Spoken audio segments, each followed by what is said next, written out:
স্ত্রীকে বলবেন তুমি আমার সব, তুমি আমার কৈতরী, তুমি আমার টুনটুনি, তুমি আমার ময়না পাখি, তুমি আমার সোনা পাখি। ওই যে কয় কলিজা, তার মানে প্র্যাকটিস চলে বাসায়। আর কি ডাকেন ভাবিরে, কি ডাকেন বলেন? জান।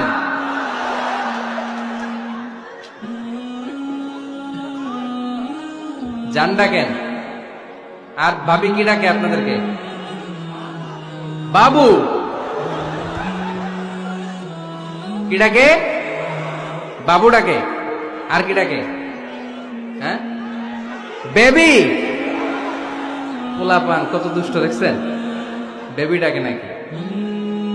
স্বামী স্ত্রীর মধ্যে এই সোহাগপূর্ণ, এই ভালোবাসাপূর্ণ এই ডাকাডাকিতে কোনো গুনাহ নাই, আছে সওয়াব। এগুলো দাম্পত্য জীবনকে সুখময় করে, ঠিক কিনা?